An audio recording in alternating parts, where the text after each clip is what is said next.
Hey, everybody, welcome to Locked On Lakers for Monday. Lots to talk about today. The schedule dropped on Friday, Andy, so we'll break that down. All in all, a pretty favorable look for the Lakers. And Mark Stein, he of the independent Substack now, which everybody should be subscribing to. Interesting note about Marc Gasol that came late last week that could have a serious influence on the composition of the Lakers rotation. All of that coming up on Locked On Lakers today. You are Locked On Lakers, your daily Los Angeles Lakers podcast. Part of the Locked On Podcast Network, your team every day.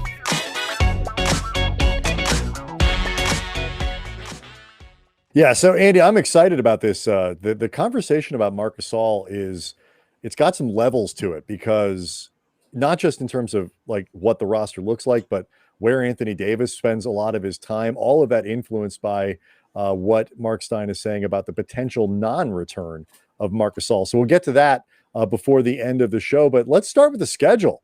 Yeah, but before that, Brian, really quick, we got a comment on the iTunes show page from 3W Cooks that I wanted to read at the top of the show just to make sure that it didn't potentially get buried. And just said, thank you.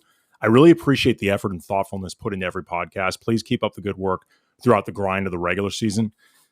That is as nice of a compliment that anybody could ever leave us. Just the idea of recognizing effort and thoughtfulness in it. Because like, if you ever think one of our opinions is crap, feel free to say so. I don't see how anybody would, but sure, go on. Right. I'm willing to play the hypothetical out. Right. In a crazy world where you or I might not say something perfect. Like, seriously, like, bring that whenever you want. It would be extremely hypocritical of us to be in a front-facing position, creating stuff where we often offer opinions critical of other people, where we wouldn't be able to take that ourselves. Like, that's totally cool. Even if we don't like it, that's fine.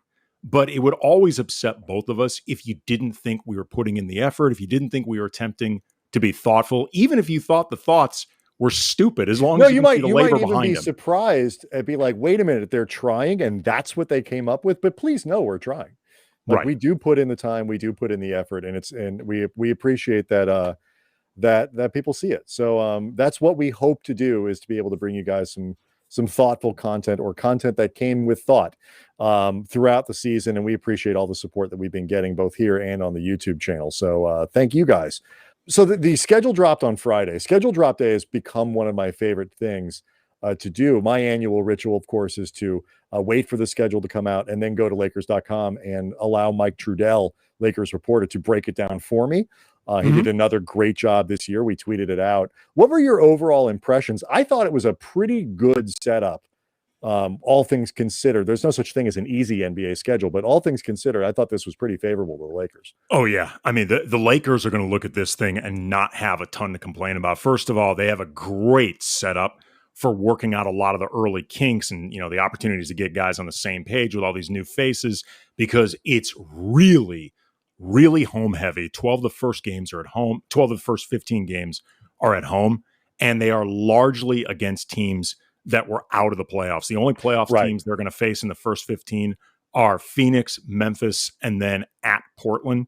You get a stretch at home against and I think you need to include Golden State in there, because Golden State with Clay is essentially. I don't think Clay's going to be. Clay may not be playing. You're right. Clay might not be ready for opening night.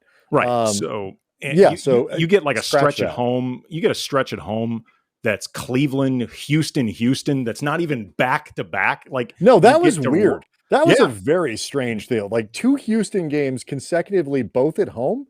Right. But you get rest in between those 2 crappy teams. You know, like one of your only road games is against OKC. Another's at San Antonio that, you know, they're semi rebuilding at the very least. So that's really good for them. Like, it picks up pretty dramatically afterwards. They got a 5-game road trip: Milwaukee, Boston, Detroit, New York, Indiana, last 2 back-to-back. Like, that's challenging, but at least you get 15 games to open up under pretty good circumstances. Right. And I look, I mean, the Lakers home, every year we do this. Like, we're like, oh, wow, the Lakers have a home heavy early schedule. Like, it's always home heavy because with the way that Staples Center is used over the course of the season, they always end up having to take longer road trips in February into March and stuff like that. So it's not, the fact that they're not playing too many good teams is important. And like, this is something I want to get into before we're done talking about this stuff. I think one of my big impressions of the schedule is that there aren't a tremendous amount of terrible teams in the NBA.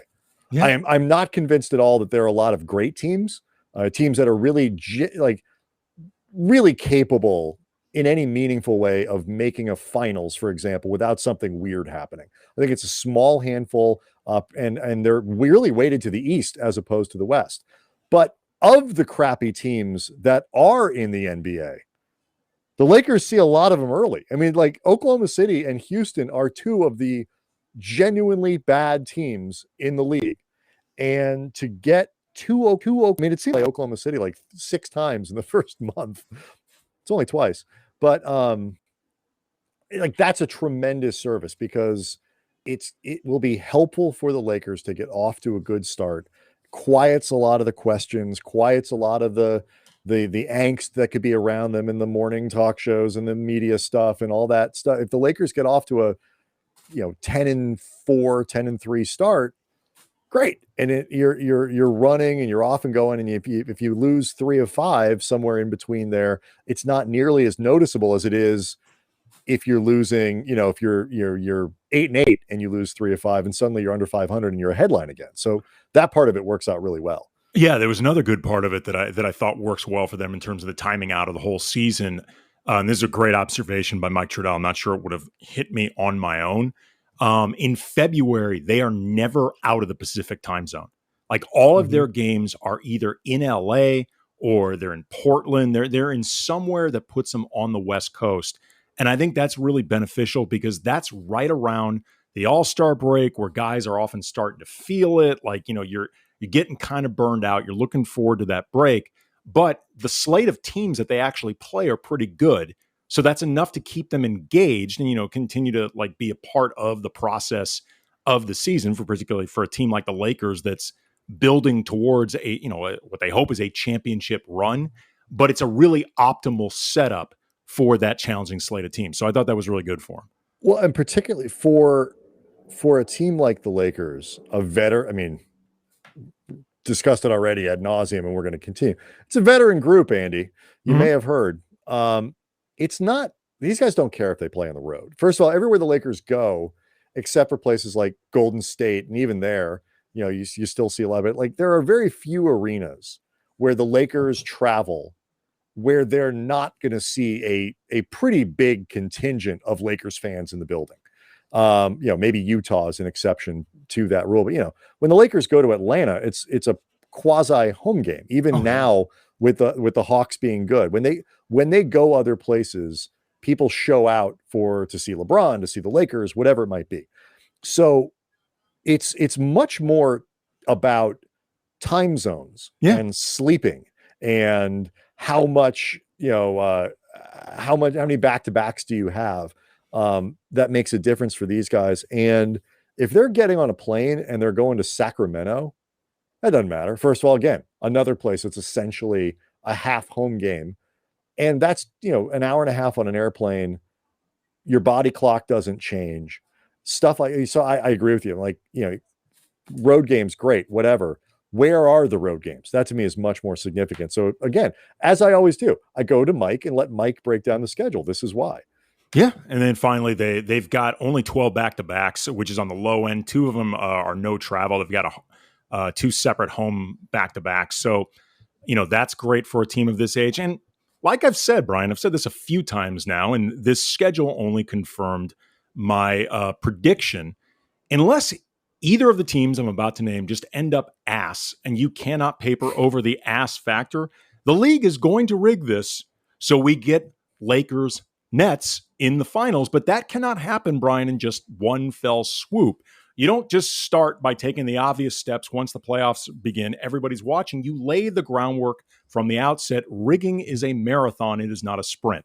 So this is part of the foundation that is getting laid towards, again, the league trying to give us what we all want anyway. Oh, yeah. Which is Lakers Nets. I haven't even looked at the Nets schedule. Guarantee it's favorable. Yeah. By the way, the ass factor was going to be the original name of this podcast until we learned HQ really does demand you have to put locked on in front of everything. And, so we played ball and locked on the ass factor. It was too wordy. It is. All right. So a few more things that we want to break down. Locked on ass was actually surprisingly taken. I haven't listened to that one yet. Different network that isn't as family friendly as David Locke wants to keep this one. No. He needs to look into that. I think it's a bootleg network. I bet they get a lot of downloads. Oh yeah.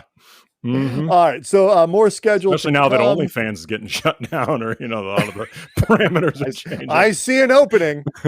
All right, we'll do that next. Locked On Lakers brought to you by Sweatblock. Few things in life that are just not fun to talk about. One of them is excessive sweating. Like when you are sweating through everything you're wearing, your entire wardrobe for no reason. It's embarrassing. I don't want to talk about that. So that's why I use Sweatblock antiperspirant wipes. Sweatblock, stronger, more effective than most clinical antiperspirants. You just apply it at night before bedtime. Next morning, you wake up, wash, you filthy pig. Then you go about your rest of your day. Don't worry about sweating. Use it once or twice a week. You can stay dry the entire time. Guaranteed or your money back. No more pit stains. No more picking out your entire wardrobe based on what will hide your sweat better, dressed all in black like you're some type of out-of-work mime.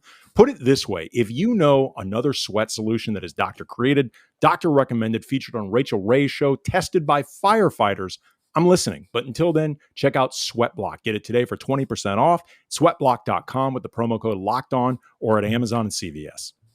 Locked On Lakers also brought to you by Bet Online. It's that time of year again. All eyes, Andy. They're turning to football. Yes. Preseason football is back. People are doing stuff I haven't watched yet, but it's out there. It's gridiron time, and Bet Online is your number one spot, I should say, for all the pro and college football action this season. Get all the updated odds, props, and all the contests, including online's biggest $500,000 NFL mega contest and the world's largest $200,000 NFL survivor contest. It's all open now on Bet Online. So you head over to the website, use your mobile device to sign up today to receive your 100% welcome bonus. 100%. That's a good welcome bonus. So be sure to take advantage of opening day, super promo, make an equal bet on the Thursday, September 9th season opener between the Super Bowl champion Buccaneers and the Dallas Cowboys. And if you lose, your wager will be refunded up to $25 for new customers only when signing up and using the promo code NFL100. So again, that's NFL100 to get $25 back, even if you lose. That's pretty good. Sweet deal. Yeah. All right. So from football, basketball, boxing, right up to your favorite Vegas casino games, don't wait. Take advantage of all the great offers for the 2021 season. Bet Online, your online sportsbook experts. Still, not going to lie, Andy, still thinking about the possibilities of locked on ass, but we'll move on for the time being. And we definitely have to have that pitch just right. Yeah, no, again, you want to, I was going to say you want to flesh it out, but I'm not sure that's better. Hey. Anyway, so a couple quick things before we move on to some other schedule and Marc Gasol stuff. The end of the year was also very interesting to me. The Lakers, as home heavy as the beginning of the schedule is, the end of it, 10 of the final 14 games are on the road, and it includes games against Dallas, Utah, Phoenix, Golden State, and Denver, and then home games against Philadelphia and Denver. What I found interesting about this, Andy, is that I've said it a few times. I don't know who the contenders are going to be in the West. I think the Lakers are absolutely rightly going to be the prohibitive favorites to win the conference. So far, that seems to be the general consensus. Phoenix should be just as good as they were last year, if not a little better. After that, I'm not sure. We're going to see a lot of these teams. If Dallas surprises and makes a little bit of a leap, Porzingis and Luka figure it out, whatever it might be, that elevates. We'll see them at the end of the year. Utah, if they can do what they did last year, we'll see them at the end of the year. Golden State, if Clay's back and look more like a legit team, I know you're skeptical, but it's certainly possible they could be a high-end Western Conference team. We'll see them at the end of the year. I'm skeptical, but it's not impossible. Right. I agree with you. I think there are reasons to be skeptical, but it's going to be kind of cool to see a lot of these teams near the end of the year as the playoffs approach. I don't think, assuming it's not a situation where the Lakers are hurt again, banged up all the time, in which case there are bigger problems. I don't think it's going to be a situation like last year where we're kind of like, are they going to make the play-in game? Like, where do they finish? Like, are they going to be the play-in or the top 6, whatever? But it's just the fact that you get to see some of these, you have some road tests before the playoffs against some of the teams that you're going to see. I think that's kind of cool. Yeah. I don't know which ones are going to be the ones that matter more, but I think it's going to be cool. Well, it's cool from an entertainment factor. It's also from a very pragmatic, this is what the season is about perspective. You want that level of competition before the playoffs begin, so you have no choice other than to get as dialed in as possible. And I think it hopefully brings out the best in you as a team. You know, you want to be facing that level of competition before the playoffs begin and hopefully doing really well against it. And that can end up a really good sign. I know you had a couple observations too that you want to make about players coming back and, you know, sort of those first home games in front of the Staples crowd. But do you agree with me that there aren't a lot of terrible teams? Like when you look through the schedule, like, oh, that's an easy win, I don't see a lot of that because Oklahoma City should be pretty crappy. Houston should be pretty crappy. You know, not without decent players. It's the NBA, but people understand what I mean. Orlando is probably not going to be very good. Cleveland's not going to be very good. Cleveland's not going to be very good. Although they weren't awful when they had their full complement of players, but you're right. They're not a good team. But, you know, like Sacramento's they're bad, but they're not awful. You know, San Antonio's not going to be awful. Some of those Eastern, you know, Charlotte's not going to be awful. Are they good? No. Are they awful? Probably not. Even Detroit. They've got a lot of dudes on that team. And you look at it and be like, most nights they'll probably lose, but every fourth night or third night when all of those pieces and the talent kind of meshes in a decent way, like that, they're going to be nights where Detroit is really hard to play if you catch them on the wrong night. So if nothing else, to get back to that entertainment factor thing, because we don't know who's who yet this year. The 82 games is a long season, and I'd almost trade not having, you know, as many god awful games for having 2 or 3 fewer super duper marquee ones, because there are enough of those. There's still got Milwaukee and Brooklyn and, you know, the Utah games, and the Clippers games will be exciting. If the Clippers don't have a chance to win a title this year, I don't think without Kawhi, it's still Lakers versus Clippers. Like, there's plenty of high-end entertainment there. Well, I mean, there are 2 cliches that you hear a lot, but I actually think are rooted in reality, and they're both in play here. First of all, teams around the league get geeked up to play against the Lakers. It's just the Absolutely. truth. I mean, you see that all the time. And, you know, you and I have covered this team for a long time. And, you know, we went through the years, when the Kobe Powell years, where inexplicably the Bobcats would give them issues. And some of it, I'm sure, had to do with matchups, whatever. Some of it is always, this is the biggest game of the year for the Bobcats. And they took it seriously. So you always have that extra factor, even when the Lakers are not the defending champions, of teams get excited to play them. There's a very good chance you're on national TV. There's a very good chance a lot of people are going to be watching it. A lot of people are going to care, if nothing else. So that's a big deal. The other thing, too, is just cliche as it sounds, on most given nights, any team, even the really crappy ones, are capable of playing exceptionally well. Like, you know, what ends up the high mark of the entire season once you get all 82 games behind you, but that can happen. You know, what was it? Philadelphia won like 17 games or something 6 or 7 years ago, whatever it was. One of those was against the Cavs, who won the title that year. Well, I mean, it's like, look, I think that was opening night during the kids era with D'Angelo Russell, Julius Randle, B.I., Kuz down the line. They beat the championship era Warriors a couple times. Like one of those was a Sunday afternoon. Yes, we're pretty sure Clay was drunk during that game, but still, probably but they won. They kept score and they won. And honestly, that Warriors team should have been able to beat those Lakers like on peyote. Like it should not have been. If they drove up reenacting for real the drive to Vegas scene from leaving Las Vegas, or not leaving Las Vegas, from leaving Las Vegas. That one Nicolas too. Cage was hammered on the entire drive. Fear and Loathing. Either one will should win. If it's last thing on this Vegas set movie, you just throw in The Hangover. That'll also work. All right, you had some observations about when guys come back to LA. Yeah, I happened to notice going through the schedule that the first time they play the Wizards, my ring light just fell. Russell Westbrook's team. Apologies for any Andy will now do the light rest of issues. the show shrouded in mystery. Yeah, I do. You did. It does. I mean, for people watching on YouTube, it does. You do look darker. Yes, you know what I look like right now? I look like the Two-Face. half side. I was going to say I look like the half side. Remember in Face Off, where like you see Travolta talking, and all of a sudden it's Nick Cage in the trailers. That's what I look like right now.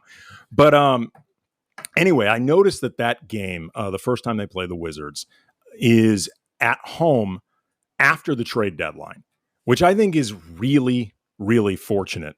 Not because I'm concerned about the Wizards having enough time to go up against them, whatever. It's just you always have the thank you video thing. And thank you videos now have become borderline obligatory for anybody who ever played on your team.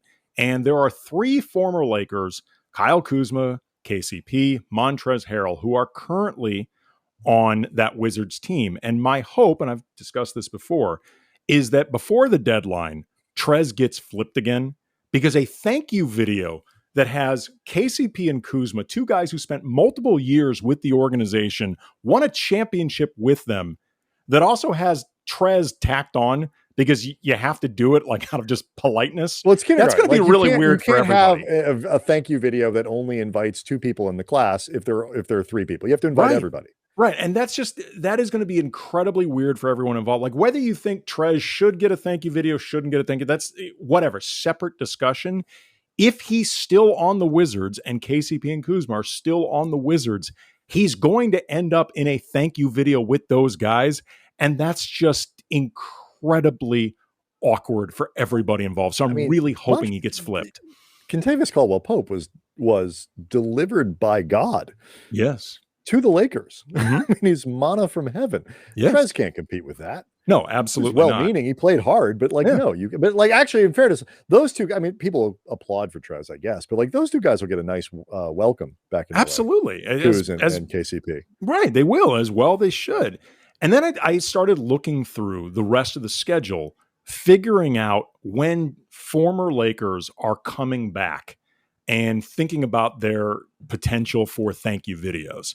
The first guy who will be making his return November 15th will be Alex Caruso. He's obviously getting a thank you video. I think there's no question about that. I think they'll have to start the pregame ceremonies around 5:30 because it'll be a full length feature. Yes, it's not just be one of those 3-minute things. But you got to give at least an hour 40 to the soaring eagle of freedom that is Alex Caruso. Yeah, anything else just cheapens his work here. Yeah, it'll be a video that is actually film length and is probably entered in some festival. Also, just preemptively to the guy on Twitter who always complains every time we ever mention Caruso on this podcast, stay mad. Next guy coming up is Markieff Morris on the 21st. Miami's in town. Keefe is an interesting guy because he was there for winning a championship, but he was a pickup right after the deadline. Then they went into that weird, pandemic. He was crappy time before off. The bubble. Yeah. He was, really genuinely terrible. Yeah. Before the bubble. He wasn't that great in the bubble until the playoffs started. He was nails in the playoffs in the bubble and was pretty bad last year throughout. Right. That's an interesting video. Does Keefe get a video? I think that's enough. I think the ring is enough, but there's going to be some people. To paraphrase Don Draper, that's what the money is for. I think in his particular case, not a ton of money. There are going to be some people like, oh shit, yeah, Keefe was on the team. Next guy arriving, December 7th, Dennis Schroeder. That is a fascinating case. Dennis. Of thank you videos. here's where I will have the because he is not going to get a good reception. No, he's going to get his ass booed off. Yes. I don't know how you say boo in German. It's probably boo. Mm-hmm. With umlauts over the O. Yeah, it's just B-O umlaut. Right. We're going to use that joke. Yes, we will. I would have tremendous respect for the Lakers in-house entertainment staff, if the entire Dennis gets a thank you video and it's all about thanking him for turning down the 84 million. Like it's a video of an empty Tashe. Like there's nothing in it, no Tashe. Okay, it's just a video of Jeannie, Rob Pelinka, Russell Westbrook, the three biggest beneficiaries of this, just talking about the different ways it affected the organization that Schroeder turned down that money. Like, I'm sure part of the calculus, they think it's like, yeah, we're paying, Russell Westbrook $90 million or whatever it is, but like, it's only $6 million more than we were going to pay Dennis. So dude, that's a way better investment. If I got to choose between one or the other, it's the same amount of money is going out the door, but we decided to give it to Dennis over 2 fewer years. So, we've Danka Dennis for turning down Der Tashe, or whatever it is. I'm sure I'm not doing that right, but they're close Euros. Enough. Yeah, good enough. And then the New Year's Eve, you've got the triumphant return of Ben McLemore. I think fans are going to be too drunk to notice. No, I think Ben McLemore absolutely should get a thank you video. If nothing else from people like us who thoroughly enjoyed the Ben McLemore experience. And then finally, I'll make one myself. March 20th, you're just holding a video on your phone from the media center. It's me. Yeah, it's just me. Just thank you, Ben. Ben McLemore gave us so many good jokes. Yep, none of them intentional. And then finally, March 23rd, Andre Drummond. Like by this point, like, is it just sort of silly? Like, does he still get a thank you video? He didn't play terribly. He caused a lot of controversy. He was fine. Andre Drummond was fine. He caused a ton of controversy, but it wasn't really his fault. None of it was his fault. None of it. I think that's when we'll see. We'll know what's happening based on whether or not Anthony flies in for the game. So we'll see. And it's a lot of time between now and then. There's time for healing. And then Wes and Alfonso McKinney still not with teams. TBD. Yep. Let's get to Marc Gasol because this is fascinating on a few levels. Mark Stein has an interesting note about the potential non-future in LA of Marc Gasol. We'll do that next. Locked On Lakers brought to you by rockauto.com. With the ever-increasing numbers of makes and models out there, it is impossible to stock all the parts you need in a traditional chain storefront. And why would you spend 30%, 50%, 100% more for the exact same parts at a chain store? I don't know. No, I'm sorry. Or a new car dealership. I keep responding. That's more of a rhetorical in the read. I keep doing that. I fall for it every time. Well, you know what? People as dumb as you need the reminder because you can get it for far less at rockauto.com. For example, Honda Odyssey fuel pump, $353 from a chain store. That is marked up from $216 at rockauto.com. They're a family business. They've been serving auto parts customers online for 20 years. So go to rockauto.com right now. See all the parts available for your car, your truck, right Locked On in the How Did You Hear Us box so they know we sent you. Amazing selection, reliably low prices, all the parts your car will ever need. rockauto.com. Got a whole stack of those fuel pumps in my garage for I have a Honda Odyssey just in case because they're so reasonably priced at Rock Auto. Mark Stein, formerly of ESPN and the New York Times, one of the great basketball writers out there who now has his own independent Substack, which everybody should subscribe to. Totally worth it. Had a note last week. Quote, I'm hearing that Marc Gasol is not a lock to return to the Lakers. Even after Gasol said following Spain's quarterfinal loss to the U.S. in the Olympics that he intends to play out the final year of the 2-year deal he signed with Los Angeles. It's not clear yet if that means Gasol is poised to be set free to play elsewhere in the NBA or if he would ultimately opt to finish his career in his home country like brother Pau. A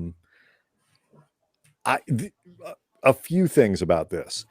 Let's just kind of assume for one reason or another, the Lakers don't bring him back, actively don't bring him back. That has a tremendous potential impact. Or he actively, so it's clear people understand he retires. Either way. But it has a tremendous potential impact. I just think it's different it's slightly different if the Lakers engineer it themselves because it means they have much more of a plan and an intention how they want to do this. First of all, it means it would open up a fourth roster spot, one of which would have to be filled by a center. You have to have another center on the roster, but it doesn't necessarily need to be another center that they potentially plan to play a lot. It could be, a break glass in case of emergency, developmental big. It could be a lot of different things. If the Lakers decide to move on from Gasol, there's at least a very good chance that it lends a lot of credibility to some of the conversation around Anthony Davis, not just playing more at the 5 this year than last year, or even as much as he did the year before, which is about 40% of his time on the floor. If there's no Gasol on the roster, now you're looking at 65, maybe even 70% of the time that he plays at center. And maybe even more than that, because he's, you got Dwight Howard on the roster and TBD. That doesn't leave a lot of dudes. He would almost have to play a lot more center that way. And if the Lakers trade Gasol and don't really replace Gasol with a rotation quality center, that's going to happen. Yeah, I mean, there's reports connecting the Lakers to, Paul Millsap, who's still out there, and, he could be a small ball 5 or, somebody that you put out there alongside. I don't mean to say there are no replacements out there. No, just but that it's could indicate what they might want. No, I agree with you. I think my point in bringing all that up is there are other guys out there, but nobody that feels like a better option than Marc Gasol playing at the 5. I mean, than Anthony Davis playing at the 5 more often, which, like we've discussed before, if you removed preferences and superstar player politics from the equation and just said what is simplest and makes the most sense for the Lakers, it's AD at the 5, and it's not even close. Like, especially with the Westbrookian evolution of the roster. Yes, with this team, I mean, really with most teams, but especially this one, it makes no real sense that you would not play AD at the 5 more often than at the 4, if not as his primary position. I've said before, I don't buy, at least wholesale, the logic that him playing at the 5 is more likely for him to get injured. I think he is just as likely to get hurt playing the 4 versus the 5 for a variety of different tolls it plays on his body. Plus, he just gets hurt. Right. I would say short of the guys, it's not a position anymore where you're constantly, it's not the way that Shaq did it, where you have 4 bodies hanging on all the time. There are certain players, certain matchups where physically it's a more dominant low post kind of deal, but not generally. No, not generally. And there's not a lot of teams in the league where they've got a really big starting center and a really big backup center. So if, say, they didn't replace Marc Gasol with any real center of note, those games where you're against, say, Nikola Jokic, someone like that, you could start Dwight in those games. Dwight, sure. Right, and then figure out what happens with the bench minutes at the 5 start position. Dwight against Rudy Gobert. Exactly. I mean, there are ways you can do it. It may not be the most ideal roster composition, but it can be done. The other thing, too, again, I've brought this up before, most recently in the show that we did talking about various lineup questions. I have my doubts about Marc Gasol's fit with this team, with the starting unit, the way I think they're going to play. I don't think he is a great fit. It's not that he's a terrible one, but I don't think he's a great fit either. And, with Westbrook out there, there's less of a premium on the playmaking that you would get from Gasol, because you've got LeBron out there, you've got Westbrook, and to a lesser, but I think still notable degree, AD. We saw last year how much Marc Gasol's playmaking became less prevalent when you just had Dennis Schroeder out there with him. And Dennis Schroeder is not even close to the playmaker that Westbrook is. And while Gasol does give you some spacing, I don't think he gives you spacing that is really going to make defenses pay attention until he starts shooting more. He needs to start shooting way more. Otherwise, you will take your chances that Gasol may not even put up the shot. Yeah, no, I agree with you. I mean, it is that he and can pace-wise really quick. He's not the pace they're looking to play at. No, they're gonna need to run more. And I mean, look, you don't need all 5 guys running up and down the floor. Gasol could be very effective as a guy who starts the break. I mean, obviously as a rebounder or whatever. It's not that he's. I mean, I'm not quite as down on it as you are. It's not that he has no utility, but I don't think he is a really natural fit either. I mean, if you're going to start a center, aside from the running, I think there are better players I guess, or even stretchier players, I guess that could be, he still offers, I think, some utility there. It's I don't just, disagree. It's really based around the running aspect of it that I think is most important. Defensively, I actually do like what he does with that group, but I am very interested to see sort of who's the driver here, or what the backup plan would be. Would it be to go say, to Paul Millsap, would you come here for a minimum, and play? Because if it's not him, now you really are starting to get into Hartenstein. I mean, not many other guys left. No, I would love if they can't. I don't think they'd be able to bring him in on a minimum. Without, I don't think he would feel like he'd get enough play. It's complicated to get somebody like him. If they could do it, I'd be all for it. He was actually on a per minute basis pretty productive for the Cavs. But he's, he defensively fouls a lot. But he does block shots, and he's pretty skilled in terms of being a passer and a kind of a versatile player for someone of his size. But yeah, you're not going to look at him as a, key member of a rotation on a team this good. He wasn't a key member of a rotation on a bad team. So there's not a lot out there. Yeah. And if Gasol doesn't come back, we'll see what the contingency plan is, but it might just be Anthony Davis, you're going to play more five. That sort of solves the problem. Look, there's that report from Ramona Shelburne that before Alex Caruso eventually went to the Bulls, the Lakers had some talks with the Timberwolves for a deal that actually would have sent Caruso and Gasol to Minnesota as essentially a salary dump. Like, we don't know all the details. It sounds too complicated just for that. But the idea that essentially they were willing to move Marc Gasol for nothing feels also just like an extension of how last season ended on a very awkward note between Marc Gasol and the Lakers. And it also always seems like things end between the Lakers and Gasol's on awkward notes. Yeah, they should bring the younger brother in just to release him awkwardly at some point. All right, so tomorrow, if you great episode. Andy recorded on Sunday an interview with Justin Tinsley from The Undefeated about the new Nipsey Hussle pod documentary that's coming out. It's 5 parts, Andy, correct? 4 parts, it's 4 parts and a bonus. It's part of ESPN's 30 for 30's podcast series. It's great stuff, and it's about Nipsey Hussle's impact on NBA culture, Los Angeles culture, the commonalities between him and Kobe, who both tragically passed away pretty near each other. I think it's about 6 months or something like that of each other. 6 months to a year, but just like, and the connection points between those guys, and just it's a really good discussion, and I am really looking forward to Justin's series. He's a really talented writer, really smart guy. I mean, if you look around the city, though, I mean, like there are obviously so many murals of both of those guys, and in so many of them they are depicted together. So really great episode coming up for you guys on Tuesday. Looking to get the previews of Kendrick Nunn, scouting reports on Kendrick Nunn, and also Kent Bazemore and Trevor Ariza with Kendrick Nunn.